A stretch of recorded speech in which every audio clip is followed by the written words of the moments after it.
ranah politik dikejutkan dengan gagasan menunda Pilpres ke tahun 2027. Ini secara otomatis memperpanjang masa jabatan presiden.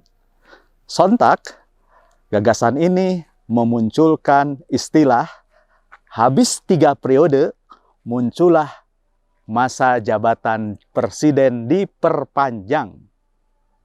Meskipun KPU sudah membantah soal penundaan Pilpres, demikian juga DPR, tapi kemunculannya tetap menggelisahkan. Mengapa? Bukan saja inkonstitusional, tetapi gagasan ini tidak mengandung urgensi sama sekali, dan kemunculannya hanya menggembalakan ide partisan yang tidak perlu. Sudah menjadi keniscayaan dan ketetapan di dalam konstitusi bahwa masa jabatan presiden selama 5 tahun dan hanya bisa memegang jabatan selama 2 periode. Itu hasil amandemen konstitusi. Dan sejatinya itu adalah ketentuan yang tidak bisa diubah. Meskipun jika mau, MPR bisa mengubahnya.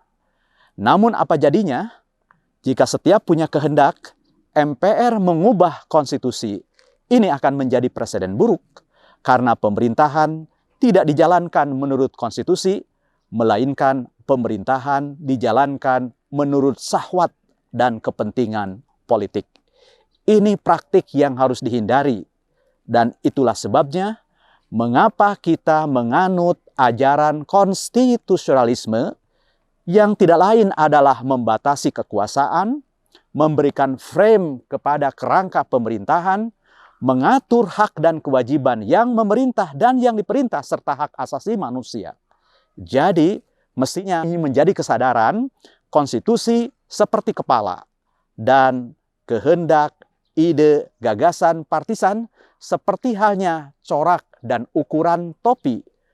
Bukan kepalanya yang harus menyesuaikan topi, tetapi pilihlah ukuran dan corak topi yang sesuai dengan kepala Anda. Sekali lagi, kita kembali ke konstitusi. Meskipun saya tidak membantah kemerdekaan berpendapat, tapi kemunculan ide ini mengganggu. Sebab ketika gagasan liar digembalakan, tidak mustahil ada kekuatan yang sedang beroperasi secara sembunyi-sembunyi hingga pada akhirnya muncul sebagai gerakan politik formal.